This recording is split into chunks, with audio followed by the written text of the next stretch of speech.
स्वागत है आप सभी का हमारे YouTube चैनल मैनेजर मनी में, जहां हम बैंकिंग, फाइनेंस और इन्वेस्टमेंट के बारे में बात करते हैं। अगर आपने अभी तक इस चैनल को सब्सक्राइब नहीं किया है तो सब्सक्राइब जरूर कर लें और बेल आइकन जरूर प्रेस करें ताकि आने वाले वीडियोस का नोटिफिकेशन आपको मिल सके।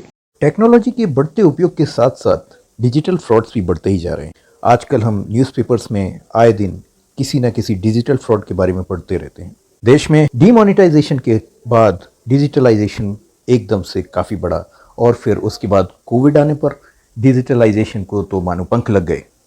कोविड के साथ साथ डिजिटल पेमेंट लगातार बढ़ते जा रहे हैं। ट्रांस यूनियन की एक रिपोर्ट के अनुसार फाइनेंशियल ईयर 2020-21 में डिजिटल ट्रांजैक्शंस 28% बढ़े हैं और डिजिटल पेमेंट के बढ़ने के साथ साथ डिजिटल फ्रॉड्स भी बढ़ते जा रहे हैं। आरबीआई की एक रिपोर्ट के हिसाब से 2019 में डिजिटल फ्रॉड्स का नंबर 2018 के मुकाबले 50% ज़्यादा था। ये इंस्टेंसेस इतने बढ़ चुके हैं कि हो सकता है कभी ना कभी आपके पास भी किसी फ्रॉडस्टर का फ़ोन आया हो जिसने बैंक का एम्प्लॉय बनकर आपसे आपके पर्सनल डिटेल्स और दूसरी कॉन्फिडेंशियल इंफॉर्मेशंस जैसे डेबिट कार्ड का नंबर, उसका OTP, उसके पीछे लिखा हुआ CVV नंबर, ऐसी कोई इन्फॉर्मेशन जानने की कोशिश की हो, या फिर आपके पास किसी नौकरी के नाम पर, मोबाइल टावर लगाने के नाम पर, लॉटरी के नाम पर या बिजनेस ऑफर के नाम पर आपसे कुछ पैसे डिपॉजिट करने की मांग की हो। तो इस तरह से डिजिटल फ्रॉड्स कई तरह के होते हैं और आए दिन इनका फॉर्मेट बदल रहा है और फ्रॉडस्टर्स भी नए नए तरीके तलाश रहे हैं फ्रॉड करने के। तो सबसे पहले कुछ हम कॉमन फ्रॉड्स के बारे में डिस्कस कर लेते हैं। पहला डिजिटल फ्रॉड होता है फिशिंग, जिसका मतलब होता है कि आपको किसी तरीके से लालच दिया जाता है और आपके पास अचानक से एक मेल आता है जिसमें आपकी लॉटरी लग गई होती है, या आपका इनकम टैक्स रिफंड आया होता है, या आपको क्रेडिट कार्ड के रिवॉर्ड पॉइंट मिल रहे होते हैं। कभी वर्क फ्रॉम होम के नाम पर, या एक बहुत अच्छे जॉब जिसमें कोई खास क्वालिफिकेशन की ज़रूरत नहीं होती है, या मोबाइल टावर लगवाने के लिए, या कोई बैंक की ब्रांच या ATM आपके प्रेमाइसेस में लगवाने के लिए आपसे पैसे मांगे जाते हैं। और बहुत सारे लोग इन पैसों को लेने के लिए प्रोसेसिंग फ़ी के नाम पर या कस्टम ड्यूटी के नाम पर पैसे देते रहते हैं। आजकल UPI का यूज़ बढ़ने के बाद UPI से होने वाले फ्रॉड्स भी काफ़ी बढ़ गए हैं।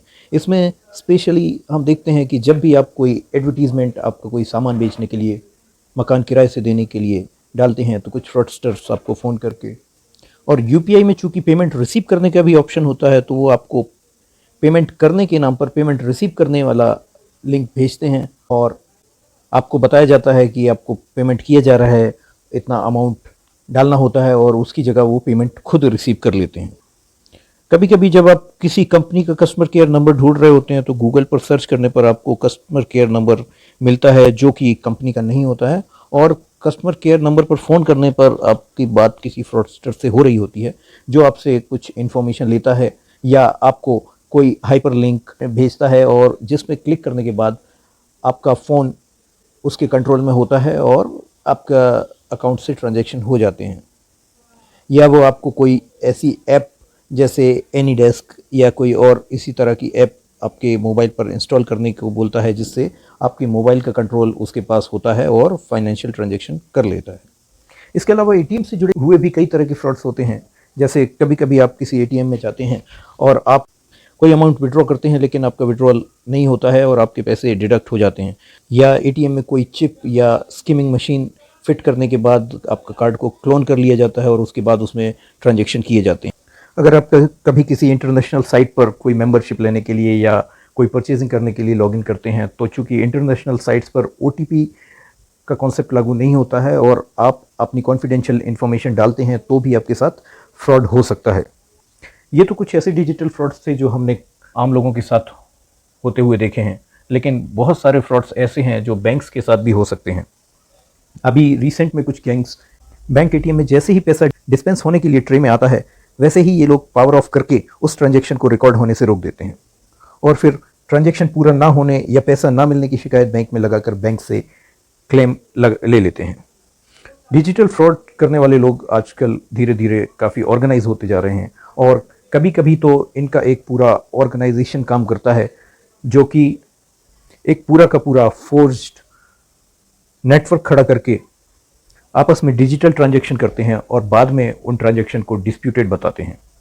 इसमें फ्रॉडस्टर कोई शॉपकीपर बनकर बैंक से पीओएस या स्वाइपिंग मशीन लेता है और उसके ही साथ ही उसके कस्टमर बनकर कुछ डिजिटल ट्रांजैक्शन करते हैं और उसके बाद माल की सप्लाई ना होना या कोई और डिस्प्यूट बताकर अपने बैंक से डिस्प्यूट रेज करते हैं। डिस्प्यूट के केस में बैंक उस ट्रांजैक्शन को रिवर्स करता है और दूसरी तरफ शॉपकीपर भी अपना पैसा निकाल लेता है। इस तरह से ये लोग बैंक के साथ भी फ्रॉड करते हैं। कई बार ये फ्रॉड्स इस तरह के होते हैं कि आप सब जानते समझते हुए भी इनके शिकार हो सकते हैं, लेकिन फिर भी इनसे बचने के लिए कुछ सावधानियां बरती जा सकती हैं, जैसे कि कभी भी लॉटरी, गिफ्ट या फ्री कूपन्स के लिए ना जाएं, अपने क्रेडेंशियल्स को शेयर ना करें, किसी भी ऐसी लिंक को क्लिक ना करें जो कि किसी अनऑथराइज सोर्स से मिली हो, सिर्फ रिलायबल वेबसाइट्स पर ही अपने ट्रांजैक्शन करें। कभी किसी कंपनी के कस्टमर केयर नंबर की ज़रूरत हो तो उस कंपनी की साइट पर जाकर ही कस्टमर केयर नंबर निकालें। कभी भी कहीं सोशल मीडिया पर किसी तरह की पोस्ट करते वक्त कभी भी अपनी क्रेडेंशियल्स या कॉन्फिडेंशियल इन्फॉर्मेशन को साझा ना करें, जैसे कि मेरा अकाउंट नंबर ये है, मेरा आधार कार्ड नंबर ये है, या इस तरह की कोई और इन्फॉर्मेशन ना दें। अपने फ़ोन पर आने वाले अलर्ट्स, मेल पर आने वाले अलर्ट्स, इन सब को लगातार चेक करते रहें। अपने बैंक का फ़ोन बैंकिंग नंबर अपने पास हमेशा सेव करके रखें ताकि इमरजेंसी के वक्त आपको उसे ढूंढना ना पड़े। अपने डॉक्यूमेंट्स जैसे केवाईसी वगैरह सबमिट करते वक्त यह ध्यान रखें कि यह हमेशा किसी ऑथराइज एजेंसी के पास ही जाए। कोई भी ट्रांजैक्शन करते समय ध्यान दें और ज़रूर पढ़ें कि आप यह पेमेंट कर रहे हैं या पेमेंट रिसीव कर रहे हैं। यूपीआई फ्रॉड्स नॉर्मली इस तरह से ही किए जा रहे हैं। किसी के कहने पर कोई भी ऐप डाउनलोड ना करें। हमेशा ऐसे एटीएम से ट्रांजैक्शन करें जो किसी सुनसान इलाके में ना हो या बैंक की ब्रांच से लगा हुआ हो। इसके अलावा अगर आपने कुछ ऐसी फैसिलिटीज़ के लिए इनरोल कर रखा है जिनको आप यूज़ नहीं कर रहे हैं तो ऐसी फैसिलिटीज़ को इनरोल ना करें, जैसे नेट बैंकिंग या कार्ड अगर आप यूज़ नहीं करते हैं तो उनको इनरोल ना करें। आजकल बहुत सारे बैंक आपको अपने कार्ड को लॉक और अनलॉक करने की फैसिलिटी देते हैं। कुछ ऐसे ऐप्स होते हैं जिससे आप अपने कार्ड को जब यूज़ करना चाहें तो अनलॉक कर सकते हैं, जब यूज़ नहीं करना चाहें तो लॉक कर सकते हैं। इस तरीके से आप इस पे अनऑथराइज ट्रांजैक्शन होने से बचा सकते हैं। अपने नेट बैंकिंग या दूसरे पेमेंट ऐप्स पर अपनी पेमेंट लिमिट को सेट कर दें ताकि अगर कभी इसका अनऑथराइज उपयोग होता भी है तो एक लिमिटेड लॉस ही होता है। कभी भी अपने कार्ड का पिन कार्ड पर या नेटवर्क बैंकिंग की पासवर्ड यहाँ वहाँ ना लिखें। आपका पासवर्ड और पिन ईजिली प्रेडिक्टेबल नहीं होना चाहिए, ये स्ट्रॉन्ग हो तो ज़्यादा अच्छा होता है। नेट बैंकिंग या यूपीआई के केस में आप इनको डेट ऑफ बर्थ या गाड़ी के नंबर, इस तरह के कॉमन नंबर्स ना रखें। कभी भी पब्लिक नेटवर्क या कॉमन पीसी पर अपनी बैंकिंग ट्रांजैक्शन ना करें। किसी भी एटीएम को यूज़ करने के पहले उसे चेक करें। अगर आपको कोई भी अनयूजुअल चीज़ दिखती है तो ट्रांजैक्शन ना करें। एटीएम में ट्रांजैक्शन करने के बाद कैंसिल बटन को ज़रूर दबाएं। अगर एटीएम से कैश नहीं आता है तो आप थोड़ी देर तक एटीएम में वेट करें और कैंसिल बटन ज़रूर दबाएं।